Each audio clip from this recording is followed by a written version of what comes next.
आज मैं भारत के माननीय प्रधानमंत्री नरेंद्र मोदी जी से मेरा अपील है, जो आप भारत के माननीय प्रधानमंत्री हैं और आपका पहला अधिकार और पहला कर्तव्य है संविधान की रक्षा करना और न्यायालय की मर्यादा का पालन करना। आपका पहला काम है जो संविधान की रक्षा करना और न्यायालय के दिशा निर्देश का आदेश निर्देश टिप्पणी का अक्षरशः पालन करना। आप के विरुद्ध में सुप्रीम कोर्ट ने कहा विगत सप्ताह में ही, जो केंद्र सरकार जब निर्णय देते हैं तो केंद्र सरकार कानून को बदल देती है। यह सही है। प्रजातांत्रिक देश में कानून बनाने वाली संस्था है लोकसभा, राज्यसभा और महामहिम राष्ट्रपति महोदय के सहमति से कानून बनता है। कानून का व्याख्या करने का अधिकार माननीय सुप्रीम कोर्ट को है, लेकिन यह संस्थागत निर्णय में आपका माननीय प्रधानमंत्री जी का महत्व होता है। वे प्रजातांत्रिक लोकसभा के बहुमत दल के नेता होते ही प्रधानमंत्री होते हैं, यह होता है। लेकिन व्यक्तिगत मामले में क्या होता है? व्यक्तिगत मामले में क्या होता है? मैं बिहार से बोल रहा हूँ माननीय प्रधानमंत्री जी, मैं बिहार से बोल रहा हूँ। बिहार में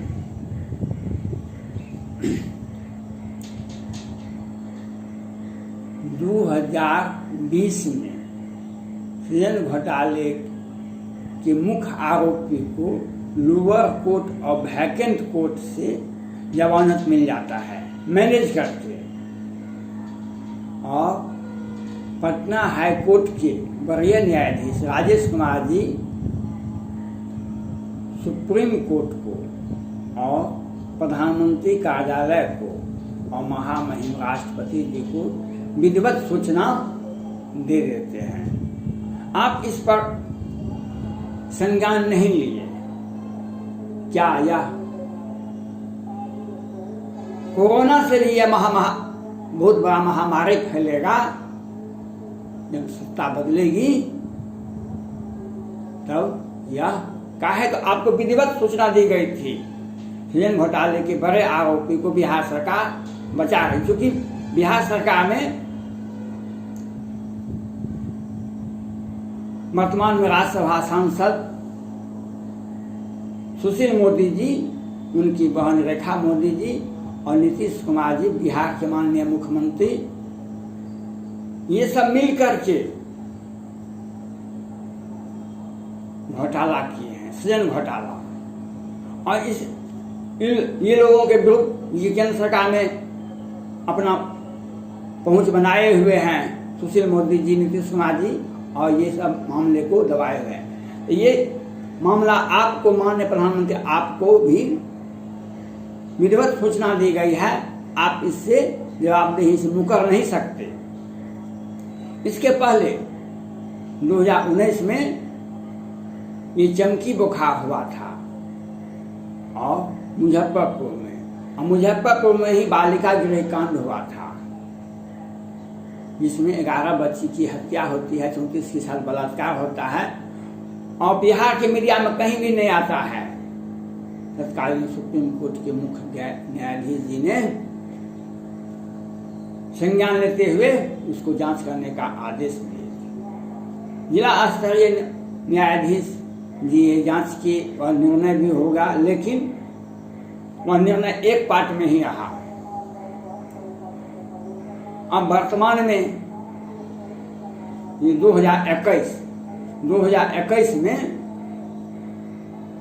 मधुबनी के बेनीपट्टी में एक फौजी परिवार का 5 सदस्यों की हत्या बिहार सरकार के साजिश के तहत बिहार सरकार द्वारा प्रायोजित नवीन झा प्रवीण झा रावण सेना संगठन के अध्यक्ष के द्वारा दिन में किया गया, अत्याधुनिक हथियार के साथ, दिन के 12 बजे से 3 बजे के बीच में।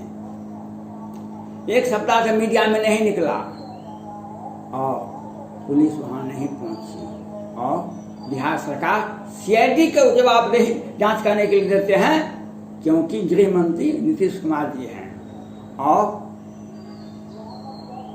संजय झा उसी इलाके से आते हैं। विनोद नारायण झा पूर्व मंत्री और वर्तमान विधायक हैं, वो भी इसी से आते हैं। आप को हो सकता है आपको सूचना नहीं मिली हो, आप नहीं जानते हैं, लेकिन ये बिहार सरकार सेनारी हत्याकांड सुप्रीम कोर्ट जा रहे हैं। और कोरोना महामारी में भारत में ही नहीं पूरे विश्व में कोरोना महामारी फैला। भारत में बिहार के बगल में झारखंड है, उत्तर प्रदेश है, बिहार में इसको शुरू से ही दबाया गया। क्या मरा, कितना मरा, कैसे मरा, ये बता ही नहीं पाते थे। और ये सुशासन की सरकार कहते थे अपने आप को, सुशासन की सरकार कहते थे अपने आप को, और एक एक पोल खुल गया। वेंटिलेटर घोटाला, दवा घोटाला, एम्बुलेंस घोटाला, अराजकता का नाम बिहार है और व्यवस्था का नाम बिहार है। पारस हॉस्पिटल में एक महिला जो मर भी गई, जब जाती इलाज कराने, कोरोना पॉजिटिव था पारस हॉस्पिटल में, उसका साथ बलात्कार होता है। उसकी 30 वर्ष से बेटी कहती है, पुलिस से शिकायत करते, पुलिस कहते कल उसका बयान लेंगे और वह कल मर जाती है। उसका विधिवत FIR नहीं होता है, क्योंकि बिहार सरकार के माननीय स्वास्थ्य मंत्री जी का और बड़े बड़े मंत्री जी का पारस हॉस्पिटल है, उसमें इनकी हिस्सेदारी है। और किस तरह से व्यवस्था हुआ। और पटना हाईकोर्ट के 2 सदस्यीय खंडपीठ जांच करने लगे, बिहार में इतने कितने लोग मरे। बिहार सरकार छुपाती रही। 2 सदस्यीय खंड के बाद में पटना हाईकोर्ट के माननीय मुख्य न्यायाधीश की अध्यक्षता में इसकी जांच होने लगी, खंडपीठ की जांच होने लगी। इस खंडपीठ में ये गलत हलफनामे बिहार सरकार देती रही। कभी 6 सदस्य मरा चीफ सेक्रेटरी से करवा देते थे, कभी पटना कमिश्नर से 700 मरा। होते होते इन्होंने स्वीकार किया, बिहार सरकार ने 9,000 कितना ने लगभग 10,000 लोग मरे। इन्होंने हलफनामा में स्वीकार किया। मैं ये जानना चाहता हूँ माननीय प्रधानमंत्री नरेंद्र मोदी जी से, ये जो व्यवस्था है, पटना हाईकोर्ट ने कड़ी चेतावनी देते हुए कहा कि इस तरह से भविष्य में गलती नहीं होनी चाहिए। और बिहार सरकार ने बहुत प्रयोग किया कोर्ट से, मीडिया ट्रायल नहीं होना चाहिए, लेकिन बिहार सरकार के मीडिया ट्रायल को रोकने से कोर्ट ने इनकार कर दिया। जब 10,000 के लगभग लोग मर गए बिहार में, और आप कुछ माननीय प्रधानमंत्री नरेंद्र मोदी जी बोल रहे हैं, अब बिहार में सुशासन की सरकार है और मंगल पांडे जी ये व्यवस्था बिहार की क्यों करवाई। 3 व्यक्ति ही आज तक स्वास्थ्य मंत्री बने हैं। अब बात को छोड़ दीजिए, तेज प्रताप यादव जी 11 महीने के लिए बने थे, नीतीश कुमार जी और सुशील मोदी जी और मंगल पांडे जी आज भी स्वास्थ्य मंत्री हैं। इन लोगों ने बिहार के स्वास्थ्य व्यवस्था को चौपट करके बर्बाद कर दिया, इसे दोहन और शोषण किया है। आज 265 वेंटिलेटर विभिन्न अस्पताल में शोभा की वस्तु बनी हुई है और 10,000 के लगभग लोग मर गए। बिहार में। जब आपने देखा एक विधायक अपनी पत्नी के इलाज के लिए वेंटिलेटर खोज रहे थे, उस हॉस्पिटल को जहाँ वेंटिलेटर हो कहीं नहीं मिला, 265 वेंटिलेटर। आप ये घोटाला है, वेंटिलेटर नहीं है, ये घोटाला है। क्या 1000 करोड़ में बिहार के किस विधानसभा में किस साल के बजट में यह वेंटिलेटर खरीदा गया, कितना करना, क्या 1000 करोड़ का है, यह हमको पता है। ये इतिहास का, भारत की स्वतंत्र भारत के इतिहास में सबसे बड़ा घोटाला है वेंटिलेटर घोटाला, बिहार का वेंटिलेटर घोटाला।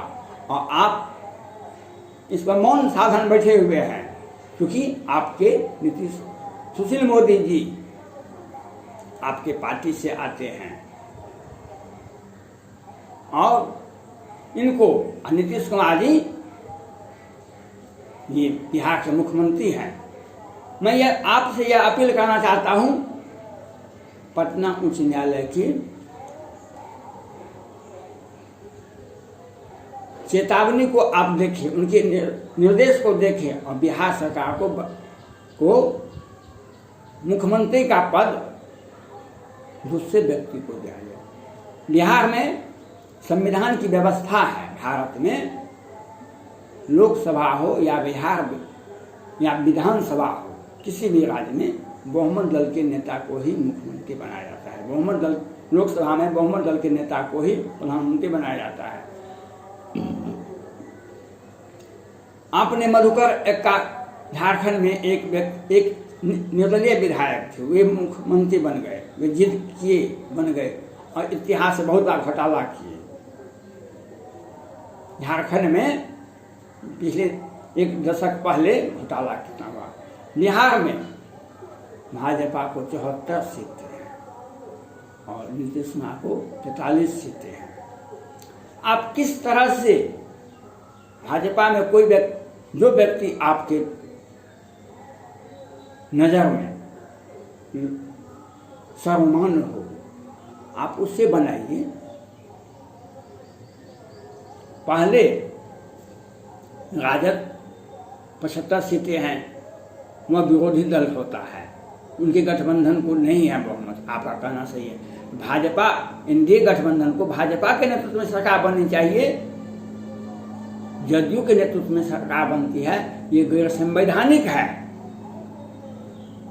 इसका मतलब है कि आप घोटालेबाज को बजा रहे हैं। वेंटिलेटर घोटाला, दवा घोटाला और 10-10 हजार लोग जो मरे, जिनकी व्यवस्था में, जिन स्वास्थ्य मंत्री, जिन मुख्यमंत्री के रहते 10-10 हजार लोग मरे, उनको आप बचा रहे हैं। आप बचा रहे हैं। आप यह कहते हैं हम नहीं सुन रहे हैं, आवाज नहीं देख रहे हैं। ये बात नहीं होती है।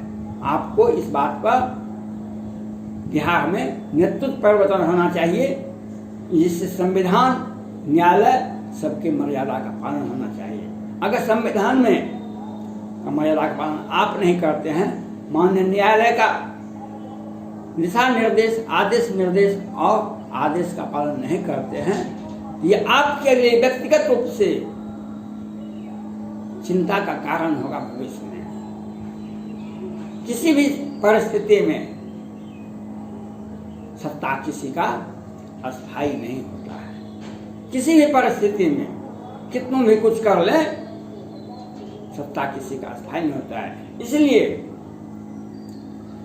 मैं माननीय प्रधानमंत्री नरेंद्र मोदी जी से अपील करना चाहता हूं, आप मंत्रिमंडल का विस्तार करें। बिहार के माननीय मुख्यमंत्री को आप केंद्र सरकार में मंत्री बना दें, लेकिन बिहार में नेतृत्व परिवर्तन अवश्य होना चाहिए।